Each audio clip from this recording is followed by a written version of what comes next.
I've been thinking a lot these last couple of days. I even posed this question to uh, Brett Weinstein and Heather Heying and a couple of uh, my more conservative author friends, and also to some of my other friends throughout the last couple of years. And that is the idea of rites of passage, sort of what we would call in Norwegian manndomsprøve, which would translate as manhood trial. I would um, roughly translate it that way. But it, but what sort of got me thinking was that there seems to be a lot of lack of guidance. And I started to think about the fictions that we all love, that we all adore, um, and how a lot of that is based around the ideas of passing a trial. Um, think of, for instance, Harry Potter, who is constantly put on trials to sort of step to the next level of his understanding. And I also think that this is true of a lot of different a lot of different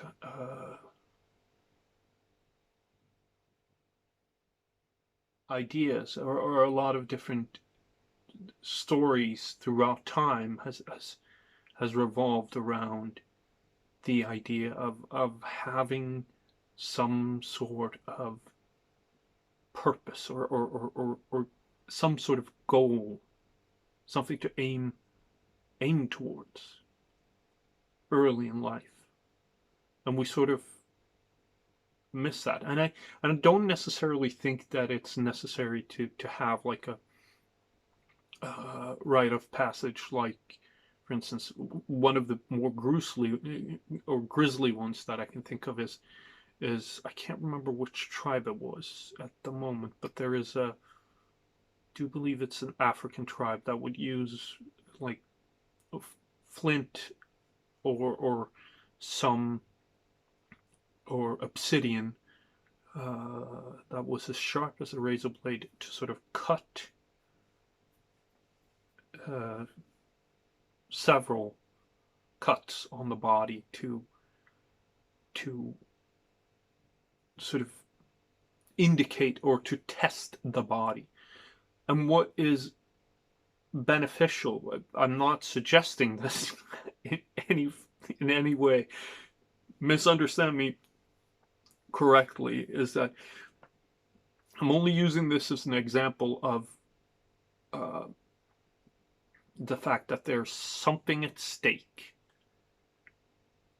that you need to pass through, some sort of hardship that you need to pass through to achieve something, to be called something. And it's not necessarily just for the men either, because I've focused a lot on that because, well, as a man myself, I feel like I have lacked guidance through life, and I don't blame my parents at all.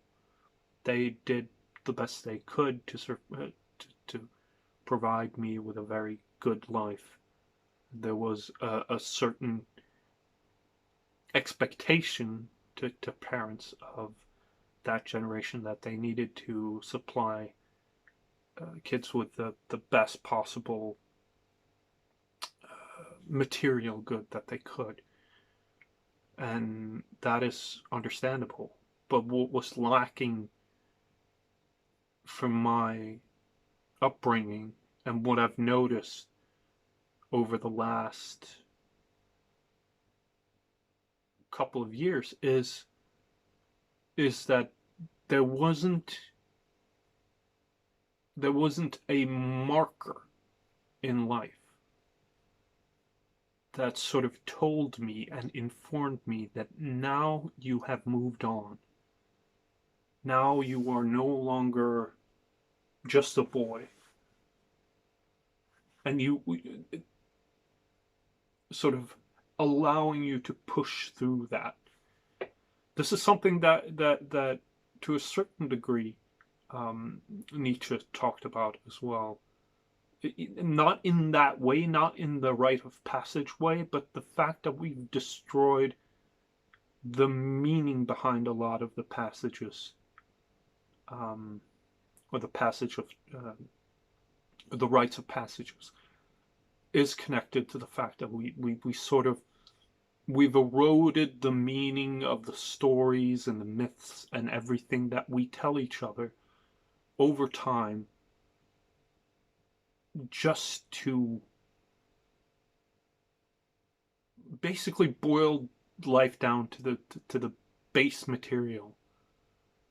And I don't necessarily think that that is the correct way around things. I don't think that you can create a life of meaning through that. It's very hard to have a life of meaning if you don't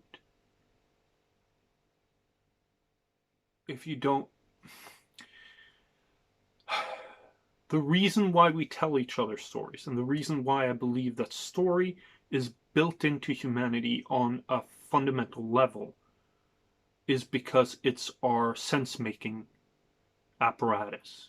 It's what makes it easier for people to put things into context. And once we removed the meaning of the stories that we told each other, and these are not just base stories as in myths, legends, books, literature, or movies or whatever, but the base stories that we tell each other as well, then the meaning of the rituals that we had, like confirmation in Norway and a couple of other Scandinavian countries, it got wiped out. It disappeared. So the problem, I think, is very much rooted down to the stories that we tell each other. And the stories that we tell each other need to have meaning. And they need to have some sense of an idea of exploration to sort of bring forth the idea that there needs to be more to life than just the base material of things. And I say this as someone who has not necessarily an established religion. I don't consider myself to be a Christian, even though I'm raised as one. I don't consider myself to be a Norse, even though I am a member of a pagan society, Norse pagan society. I don't consider myself to be an atheist, because I just don't have the belief in nothing, to put it lightly. And the idea that we remove the meaning of stories, and therefore also remove the meaning of the rites of passage that are clearly needed in life for everyone, even for people my age. Leave down in the comments how old you actually think I am. I want people to guess. But the fact that we only see sort of the rites of passage as just something we do, and the stories that we tell each other just as mere entertainment, I think has led to a lot of meaning disappearing from life, and therefore the guidance that a lot of people actually need to make sense of their existence. That does not necessarily say in which way I think it should lean. I just want the conversation to exist and some idea so that future generations may not need to have, or at least know the reasons behind why they have these rituals. And maybe some future version of me may have the guidance that he needed.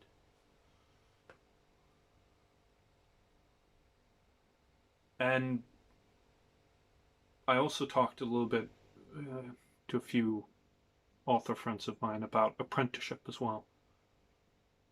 And I do think that that is needed, not just for trades, not just for craftsmen, but for writers, for everyone, so that we can get a better idea of where we want to go. Anyways, like, subscribe, do all that jazz, and I'll see you guys later. Bye.